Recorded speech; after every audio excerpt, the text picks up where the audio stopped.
Hello, everybody. This is Brian over at Franke Park in Fort Wayne, Indiana, on a lovely early August afternoon. Thought I'd come out, take a little bit of video, maybe start a series. I have a topic in mind, something that I've been thinking about for a couple years now, and I think it's time to start getting some stuff out there, opening up the communication lines with others. The topic is the WNBA. It's a league that has been growing in popularity massively over the past season or so. And I think it's a very interesting thing to kind of watch unfold, especially for someone like myself who has been a basketball fan my entire life.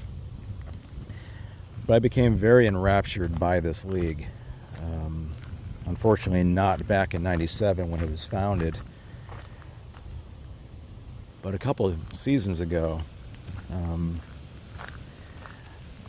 But I gotta say, back in '97 when it came out, I gave it a shot, and I really did not care for it. The problem for me was I was 20 at the time. I had grown up on the NBA. My dad was a Celtics fan, specifically Bird, Larry Bird. I was a Lakers fan. Magic Johnson is my favorite basketball player of all time. And it was kind of fun to see those two teams go at it virtually every year in the finals. He'd root for Bird, I'd root for Magic. And it was just a lot of fun. I remember those days as an NBA fan very fondly, but unfortunately I can't really say that I'm a fan anymore. A number of reasons for that. I won't get into it here because I think I can summarize in one simple thought. It's that I've kind of outgrown the NBA. I think it's become a league that has, I think, swiftly moved beyond what I care about in basketball. I think there have been many issues that I can't really make sense of, and I've decided to continue watching college basketball and enjoying that. I love March Madness quite a bit, and even the regular season. I'll keep up with specifically Kentucky basketball, whom I had adopted after years and years and years of watching Indiana and just getting tired of the Hoosiers. I needed something new. I needed something different. And I started watching Kentucky back when Billy Gillispie was the coach, and I just found myself really connected to it, and I never turned back. I'm still a fan today, surviving the Calipari one and done years, that big experiment, which I think, looking back, I think was a failure. And I think he knows that. But anyways, how this transitions into my talk about the WNBA is pretty simple. I hated that league. '97 rolled around. Here comes the ladies, a league of their own. In support of that, I have no problem with that in theory. Just that the product didn't connect with me. I found the game to be sloppy, rather uninteresting, a little mediocre. When you grow up on alley-oop dunks and flashy plays and things like that, it's very much of a come down to watch the ladies play and have to sacrifice all those big time showtime moves and plays and happenings. It was a different feel, and I couldn't accept it at the time. So I gave up on the league. I gave it a shot. I loved basketball. I thought maybe they could wow me a little bit, but they really failed. It didn't work for me. So I just went back to watching the NBA in college and all that. I just never gave it another shot. Years went by. I learned more about the league from a business standpoint, how it's essentially a profitless venture, losing money every year, having the NBA constantly pick it up, keep it running, acting as a fatherly sort of organization to the WNBA's child. And it really rubbed me the wrong way. It told me that it just wasn't legitimate. It meant something to the girls, certainly, and those escaping college. But to a fan like myself of basketball, it didn't seem like it was right, like it meant much. And I kept that thinking for many, many years. And I want to say probably around 25 years or so. I don't know exactly, but multiple decades of just not caring, not finding it compelling in the least. But something happened a few years ago. I listen to a lot of sports talk, and I try to keep up with the NBA. It just, for some reason, it stopped being interesting for me. I don't know what it is. I don't know if it's the invasion of the Europeans. I don't know if it's LeBron fatigue. I don't know if it's just a matter of load management issues, which I think is ridiculous. If you're a professional basketball player and you can't play a full season, how is that different from me and my job saying, you know what, I like my job, but I'm just not going to work anymore. I'm going to sit down and not do anything once a week or so and claim that there's too much of a load on my shoulders. It doesn't work in my workplace. I don't know why it works in the NBA. But it has. That combined with just massive contracts. I mean, it hurt football too. I don't, you know what, I really don't want to get into all that. The money isn't really the issue here. It's the quality of the product. I just don't find the NBA to be very enjoyable anymore. The savior people, you know, Giannis, Luka, Joker, I just don't care for him. So I was in a lull. I would continue watching college basketball because that's fun, but the NBA I couldn't do. Just stopped doing it. I'll keep up with it from an informational standpoint, but to watch it, it's a bore to me. But one weekend, and this was back in 23, the WNBA season in 23, I happened to turn on the TV, and there was a game between, I think it was the Wings and the Mystics. And keep in mind, at this time, I had already written off the WNBA. Started watching it, having lunch or whatever, and I started to notice that I was getting really into this. There was a player who was just storming up and down the court, making her shots left and right, just really electric, like ball lightning.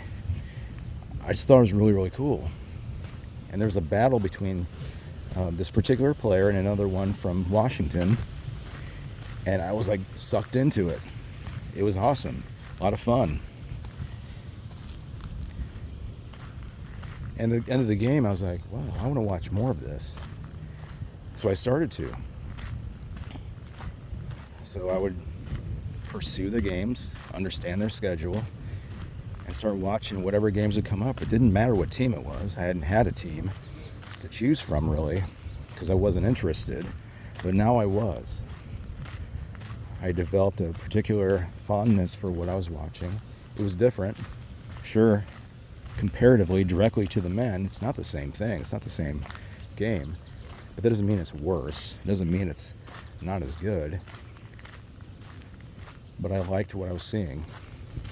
And in my mind, this was a chance for me to enjoy professional basketball as I used to. And the player that had turned that around for me, you know, on the Dallas Wings, was Arike Ogunbowale. She just got a really nice disposition, fun to watch. I think she enjoys the game because they're players that in the men's game, I'm convinced, who play for the money, play for the prestige, play for the attention. And I don't like that. I like sports to be genuine. And I think that's where the WNBA kind of strikes in the heart. So the game was different, yes, but I enjoyed it. The players were not as flashy, but they still kept my attention. So I finished the 2023 season without a team, just really enjoying the product, getting used to the league as it is, not as it used to be. And I think that was key for me, because I took in a lot of bias from years prior. The oversized jerseys, the baggy shorts, the emulation of the men's game. I just don't think that worked. The NBA, the WNBA, two entirely different products, give me two entirely different feels, and I preferred the WNBA. And I rolled that into the 24 season. But for that, I wanted to kind of have fun with my newfound admiration. I wanted to figure out what team was really mine. Now, being that I'm in Indiana, you'd think, oh, what timing. Here comes Caitlin Clark, that transitional, transcendent sort of player who brings eyes to the game, puts bodies in the seats in the arenas. And she's on the Fever. Why not be a Fever fan? Yeah, the problem is, in 23, I didn't really find the Fever all that compelling. And I'm not really I used to be, but I'm not really a homer type, where the teams I go with happen to be the most close to me in proximity to where I live. I just don't find that to be a good reasoning for why I would like one team over another. I'm not really a big fan of the Pacers. I used to be a fan of the Colts. Don't really care anymore about them. And in fact, this is a sidetrack for a second. In the NFL, I live in a weird, epicenter of despair and mediocrity, I guess. So I got the Colts to the south, the Bears to the west, the Lions to the north, the Browns and the Bengals to the east. I'm dead center of just unreliable mediocrity. And while I can admit some of these teams I mentioned will be much better this season and probably have a longer term outlook for success, I am old enough to remember how awful these teams actually have been. And until they prove to me consistently that they are worth my time, I'm always going to discount them. Because history matters here. And back to the WNBA, it's time to find a team of my own. So rather than just choose one, I decided, you know what? I'm going to contact every team headquarters, write them a letter explaining my history with the league, how I'd hated the league for 20 plus years and had a rebirth, and now I'm a fan. But it's with the idea that I would ask them to explain to me why I should choose them as my team. So that's what I did. I wrote letters to every single team, starting off basically the same way, but then adjusting it to whatever team I was speaking to, in hopes that they would write back and say, okay, here's why you should watch us. Here's why you should follow us and care for us. So I send them all out, and I waited a week, a couple weeks, month and a half, 2 months. I didn't get anything back. Kind of ticked me off, considering the league was in a transitional period, getting Caitlin Clark, Angel Reese, other bigger names as well, to hype up the league, to finally get into a position where they're making money rather than just losing it. And I thought, a fan who kind of jumps on board because he had a change of heart would be a good story for them. But didn't get anything back, so I couldn't rely on any sort of good encouragement to choose a team, so it came down to just looking at every team and deciding based upon what I was seeing, location, even something as superficial as color. What are their colors? Do I like the color scheme? Do I like their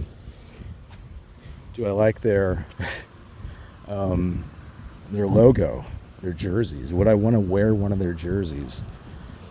Do I want to visit their town? Those sort of things, because I can go by players and it wouldn't be... Oh, side note, so there's a giraffe head there, and here's the body. Nice. There it goes. So I wanted a way to come up with a team that was long-term, not just based upon some hot player now. So what I did was I made a list of the teams, and I prioritized them based upon the likelihood of me choosing them. Right out of the gate, I knew it wasn't going to be the Aces. There's something about Las Vegas I just find unappealing, not my style, not my speed.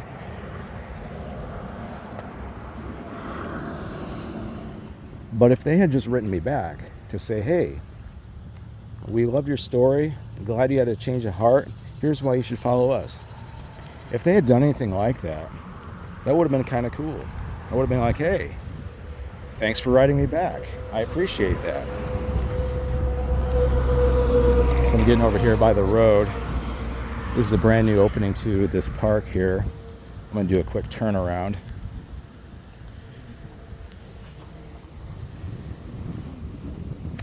Oh, here's our new zoo sign, because there is a zoo connected to this park. One of the best in the country, I would say.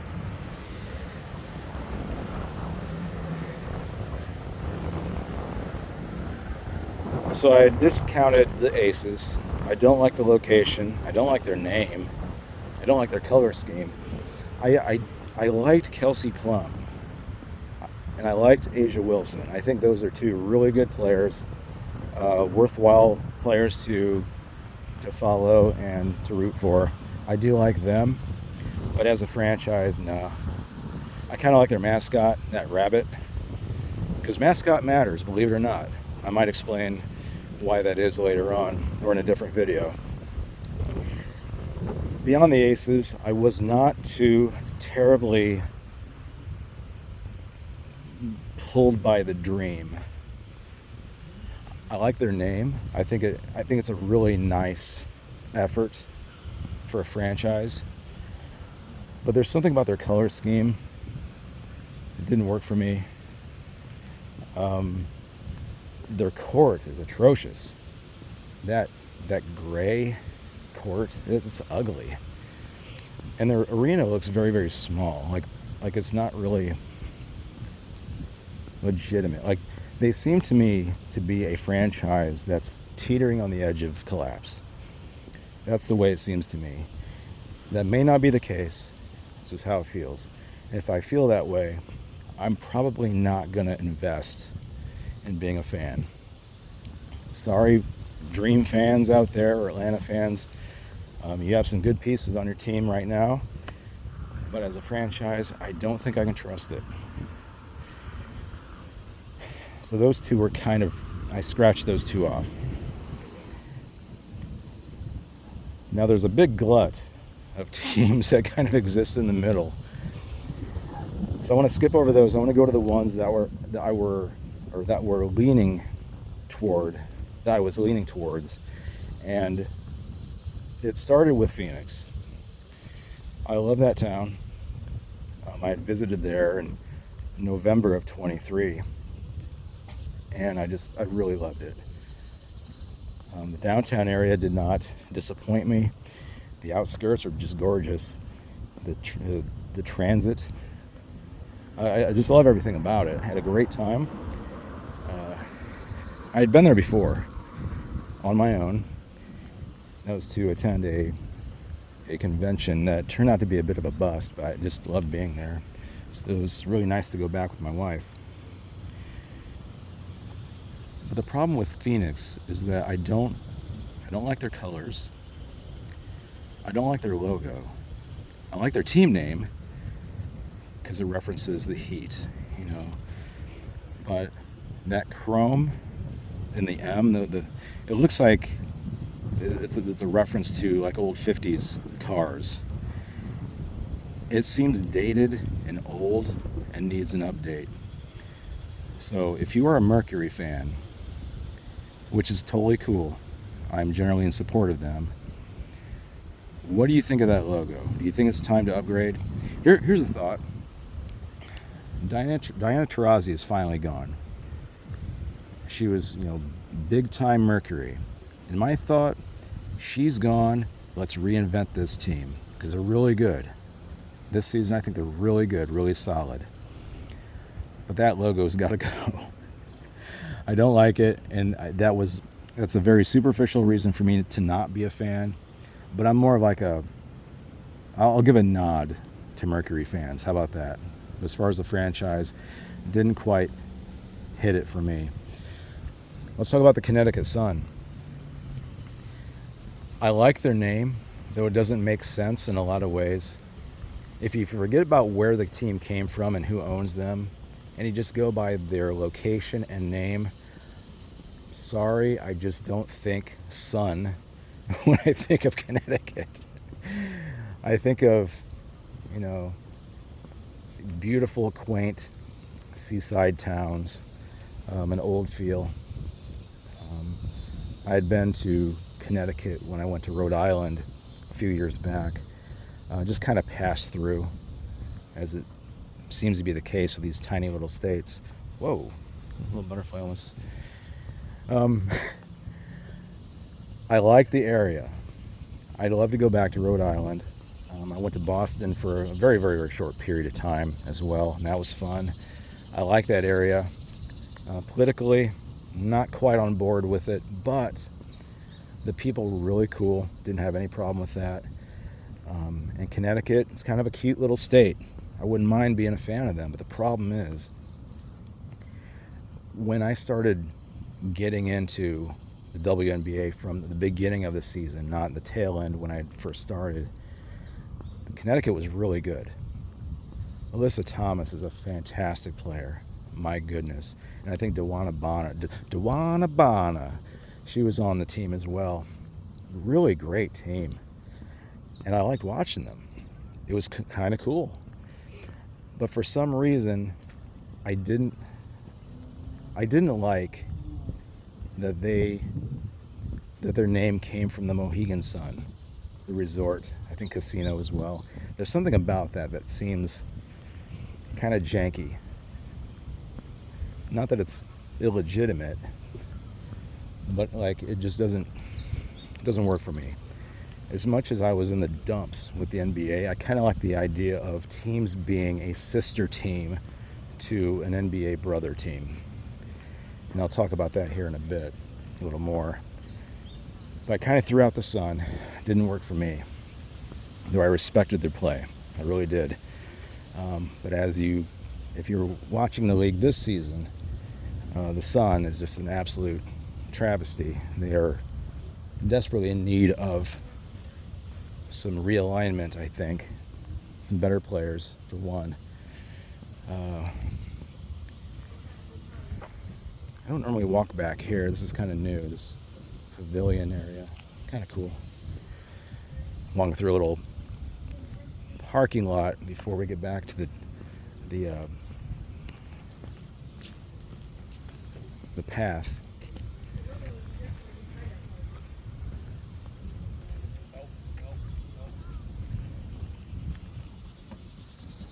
And it's kind of cool the way they have it set up. All of this back here is pretty much new for this season. They started a couple seasons ago, but finally finished it for this summer. Kind of cool. So back on the path, back on the Sun. I don't hate them. I certainly don't. They're just cold to me. I like their colors, really cool. I like and it took me a while to figure out what it meant. The Keysusk, the word Keysusk that's on their court and on their jerseys. I thought it was like some company that gave them a lot of money, so in return they put their name on their jerseys. But no, it's actually a Mohegan word that means sun. Really neat. I'm gonna go back here for a second. Let's see what's over here.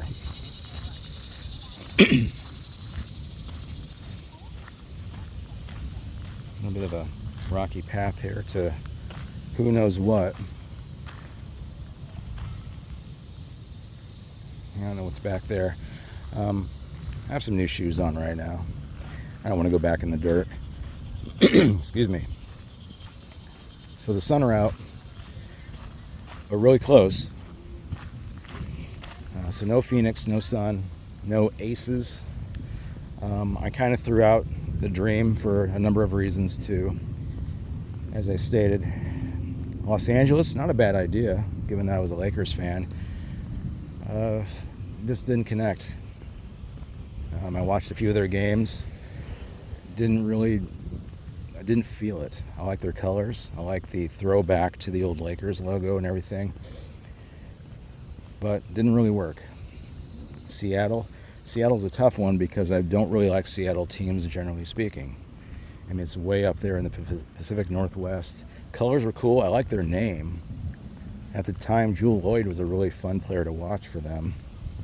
I know Sue Bird was a big player for them as well. She had, oh, interesting. This one's got a little bit of a chalk drawing of a storm. Hey, there's the sun and the flowers. How about that? The Portland flowers. No, it's going to be the Portland fire. With Seattle, I kind of didn't really connect with them either. Color's good, name's good, location not so interesting to me. New York Liberty. Now, we're getting closer. I think Sabrina and Brianna, Jonquel, these are incredible players. I think they're wonderful. I think they're fun to watch. As a franchise, not sure if I dig them. I'm not really big into New York. I'm gonna have to get out in the grass here for a bit. I've been to New York. It wasn't a bad time, it wasn't a good time. It's somewhere in the middle. I had a time in New York City. I don't know if I'd ever really want to go back there, which sucks because if I'm a fan of a team, I want to go see their home games and kind of soak in the experience. New York's colors are awesome. I love that seafoam green. Their jerseys are really beautiful. The name is pretty cool. I like it. In fact, I like it better now than I did back in '97. Their mascot is the best in the league. I love Ellie. That's a great mascot for that. She's a lot of fun to watch when I see them play through the app. Because I don't know if you watch the games through the app, but New York is a good team to watch for their feed because they keep you in the arena during timeouts. Halftime, thing like that, you'll get a little bit of promotional material during halftime and such, but usually they keep you on the court so you can watch what's going on there. There's another team that does that very well, which I'm saving for the end. But New York was a close one for me. But I can't accept the New York sort of thing. It just doesn't work for me. Now my wife, whom I'd asked her if she wanted to watch some games because I found it to be compelling. She started watching games with me on weekends and such, and she really liked it. I think she liked it for the same reasons. It's a fairly low-key league, not as many teams, supporting females. Obviously she'd want to do that. Though she's not a feminist in any way, I think she appreciates a little bit of connectivity in that sort of sense. Not as many teams, it's good. Shorter season, it's good. Games are shorter, and they just breeze by. It's a lot of fun, and she got into it as well. Now she easily chose the Liberty as her team. Didn't have to deliberate or anything. because she's a New York sort of person. She likes that metropolitan, big city sort of thing.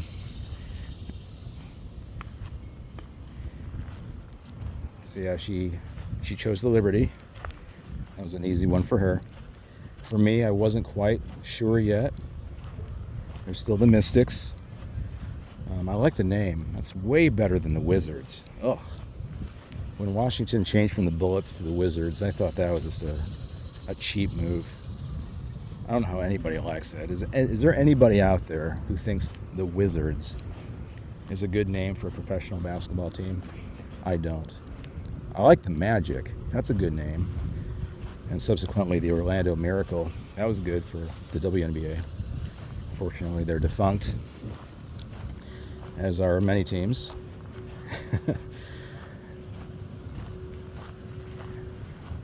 But Washington, D.C. is not really a town I am compelled to go see. I like the idea of the, White House, Capitol Hill, Washington Monument, Lincoln Memorial, that sort of the guts of our country, basically. I like that idea, but the team doesn't really do much for me. I liked watching them play, I guess, but I'm not really compelled. So, side note here, this is a Friday when I'm filming this, and there's a lot of people here. I normally don't see this many people around the town here, around the park here. But I think everyone's gearing up to go back to school, because that's next week. That's when I head back to my role. So I think people are just kind of getting that last gasp of summertime before it's back to the grind. But yeah, I wrote off Washington. Sorry, I don't hate you. In fact, I kind of like their dark jersey because it has a little heart on the chest. That's kind of cool. I like the whole magical, creepy basketball as a crystal ball sort of look. It's kind of cool. But as a franchise, I don't know if they're long-term for me. I put them kind of in the square middle of, dislike and like, somewhere in that mediocre middle. Let's see who's left. Because I know the one I want to talk about, but I'm saving them for last. I think I said enough about Indiana. I'm not really pulled to the fever in any way, even with Caitlin. And just to be clear, I'm a Caitlin supporter. But the Sky, because I mentioned Angel Reese before. The Sky,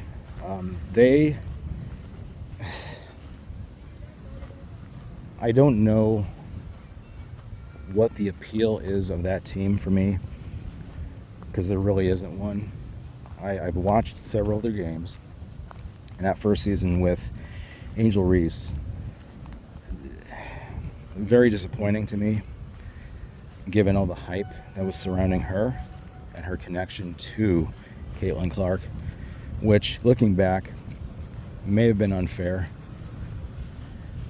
But I think she put herself in a position to where she could not detach herself from what Caitlin was doing. She was the foil to Caitlin. She was the villain to Caitlin's, heroine. I don't think that was a good idea for her if she expects to be treated seriously as a basketball player. If she wants to be a model, if she wants to still be called a Barbie, fine. I just don't find that to be very something that draws respect as a player. Because last season she just wasn't doing what she needed to do to be a better player. She was focusing so much on her celebrity appeal. She had a podcast. I don't know if it's still on, but when you name your podcast Unapologetically Angel, that tells me that you have no shame. That whatever you do, you're going to defend it by saying, well, I don't apologize for anything. I'm me, and if you don't like me, you can go to hell. That sort of thing. I don't like that. I don't think that's a mature way of handling your career. But that's what she was doing. Now, what I will say this year is that she has really turned it around. I think she is someone now I could say, you know what? I need someone I need someone who can guard the rim. I need someone who can rebound. I need someone who can get me points in the paint. Now, she's gotten better about that. And that's really important. She had to improve that, and she has. I think she's still the rebound leader. Her scoring has improved. She's still making bad decisions. Some of her ball handling skills need to be practiced. But I think it's, if I remember right, it was Lisa Leslie who had been kind of working with her on certain things. And I can tell she's making more layups. She's making more short shots under the rim, not just off the glass, but more turnaround, almost like hook shots. And that's good. I applaud her for that, for putting the effort in. That's what anyone who had followed her last season would have wanted. Because it's far too easy to look at her and go, oh, she's terrible. Me bounds. She's a baby giraffe on the ice. She can't move. She can't pass. She makes terrible. I get that. It's easy to make fun of her, but I want her to be better. I actually do like her quite a bit. And if she gets her rhetoric under control and her seemingly obsessive need for attention under control, I think she's going to be one of the best players in the league. And I don't say that ironically. I want her to be better, and I think she will. But as far as the franchise, Chicago teams, I don't like the city. I'm just going to put that out there right now. I don't like Chicago. I've been there plenty of times. I live within a relatively short drive of the city. I've never had a good time in Chicago. I never have. The idea of driving in that town, oh my God. I don't know if you could pay me enough to freely drive that city. To support a team in a city I don't like, that's really hard for me to do. It comes down to reverting from, okay, how does the team kind of make me feel? The personnel, the coaching, the staff, and the starting five.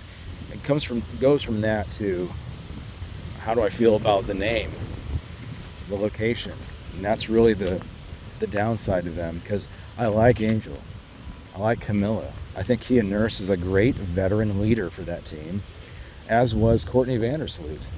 Of course, she got herself hurt, which was awful. I hope she comes back better than ever for next season. But as a franchise, I don't like the Sky. It just doesn't work for me. I think that the name is kind of cool. I like how they take Camilla and Angel and make them like, were they skyscrapers or sky towers or something like that. That's kind of fun. That kind of harkens back to the old NBA where you have two big men under the rim, sky hooking left and right, blocking shots.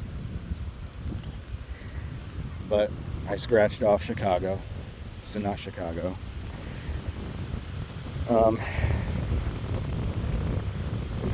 Trying to think of some of the other teams that I haven't talked about yet. I know there's a few that I've missed, and I'll come back to them, but I want to get to the team I did choose, and that's Minnesota. So last season, I would catch pretty much every game I could get a hold of, and I got the app so I could watch them after they were broadcast live, because I want to get used to all the teams and the players, get used to names, be able to state, oh, who's the starting five for Connecticut? Oh, I know that now. I really wanted to take this all in and experience the league as a new fan, forgetting the years that I dismissed it.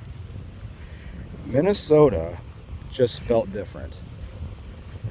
Their coach seemed really, really like at an elite level, sort of earning of trust and respect. Cheryl Reeve, after watching this league for half a season in 23, all of 24, halfway through 25, I have 2 years of watching the WNBA, and I don't think there's been I would have her coach my NBA team. She is so smart. She's well-spoken.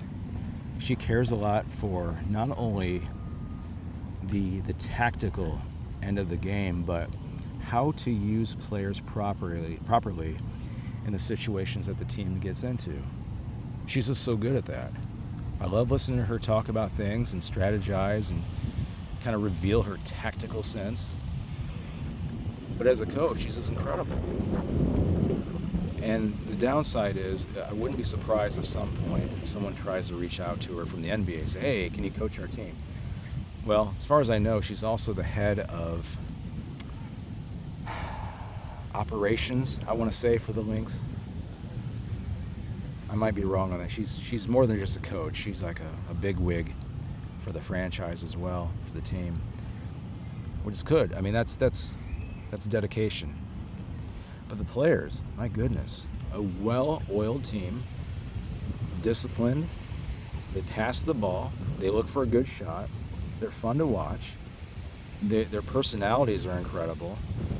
If you watch Nafisa Collier and you don't feel a sense of admiration or appreciation and respect for what she does, I don't think you're seeing the same thing that the rest of us do. She's incredible. And what a leader. The other piece on the team, Kayla McBride, incredible shooter, good girl.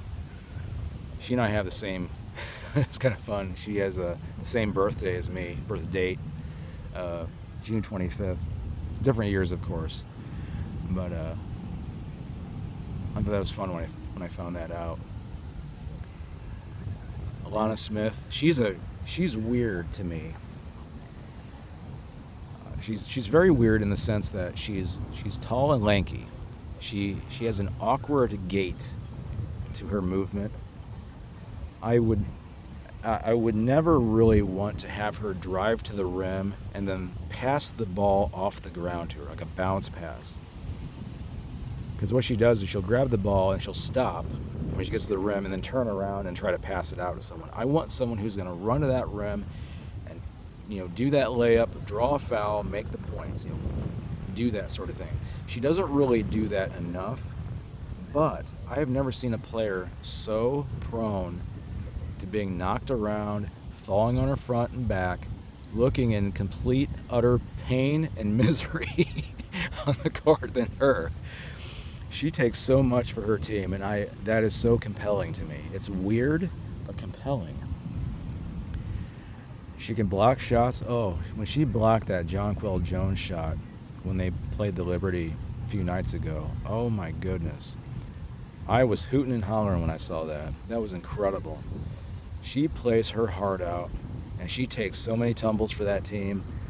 I went from being a little skeptical to like, you know what? We need more of you in the WNBA. We need less players who care about their eyelashes, their wigs, and their nails, and more like her that are going to get in there and get dirtied up and knocked to the ground and wince in horror and pain, but still get back up for the next play.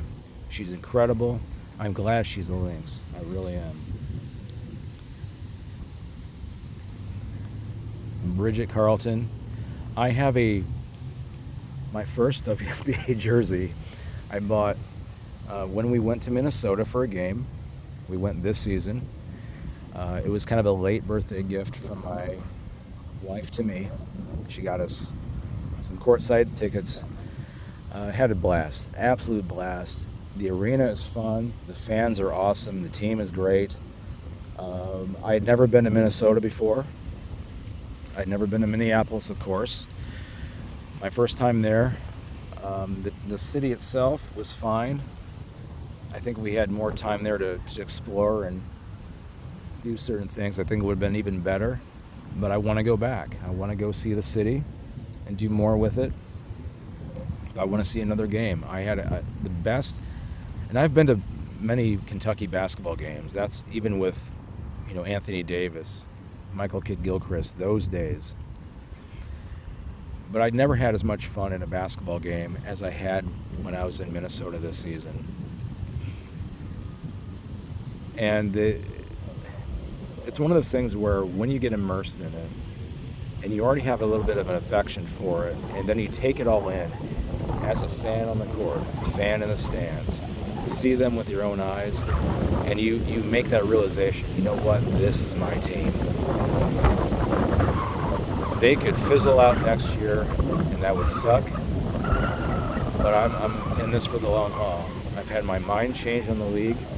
Minnesota's my team, and I will stick with them. And I'm happy to have experienced my epiphany about the WNBA. I'm happy that I saw Arike Ogunbowale when I did. I'm happy to be a part of this Caitlin Clark experiment, this transcendence, this newfound glory and rebirth of the league. I'm taking it all in. I enjoy every moment of it. There are things about the league itself that I think could be improved. Scheduling, for one. I think certain teams got screwed big time, especially last year. If you saw the fever at the beginning of the year, my goodness. Why not just have them play every single night if you're going to do that to them? This season, it boggles me that we had an incredible finals last season between the Liberty and the Lynx. And they don't have those teams face off again until late July. Why not make that your headline game? First game of the season, you go back to that. You feed back in. I just don't think the WNBA understands what to do with success. That might be it. They didn't know what to do with Caitlin last year. Didn't pressure her to have her on the Olympic team. That was stupid. They damn near killed her in the first month of the season. I mean, their schedule is brutal. They had I think at one point they had like 5 or 6 games more than other teams. They just killed them. And it wasn't for the benefit of getting her out there. They weren't doing a good job with that. They weren't talking her up at all. In fact, what they did was they let the old heads, like Brittany Griner and Diana Taurasi and some other ones, kind of downplay her and treat her like she was some no-name rookie. No. If you paid any attention to her at Iowa, she was not that. She was going to set that league on fire, and she did. So this season, I think they finally understood, look, we have to backpedal from this concern that, this girl from Iowa was going to destroy the image of our league. And I think they changed it to the right idea that maybe it needed to be destroyed. Maybe it needed to go through an overhaul to get to where it needs to be. It cannot be this losing venture, this non-profitable venture every single year. It's not sustainable. Maybe it took a player like her to come in and say, you know what? I bring a lot of interest with me. You better accept me, because I'm the tide that raises all ships here. It's because of her that the women are enjoying charter plane rides rather than having to ride coach everywhere and do all that crap. If they earn any more money, I'm going to save this big talk for another time, if they earn any more money for what they do on the court, it's going to be because of Caitlin. She's the catalyst that they've been looking for. It's what they've needed, and they need to accept that. Now, next season is going to be more. Juju Watkins is going to be a fantastic player in the league as well. She's going to bring even more. First it was Caitlin, then it was Paige, then it's going to be Juju. And I can't wait for next season. If things go as they have been, it's probably going to be in Connecticut where she goes. Unless someone starts to really make a move to be worse than Connecticut. I still think Dallas is a better team than what they appear to be. They just need to get themselves under control. They need a little more, I don't want to say leadership, because they have leadership, but it doesn't make sense that they have Arike and Paige and they're struggling as much as they do. Nevertheless, the outlook on the league is good. I think if you're an investor, this is probably the time to get into it. But pensively, they're adding many more teams. Toronto, Portland, Philadelphia, Cleveland. Not exactly the towns I'd want to see there. It boggles me that Houston wasn't a return.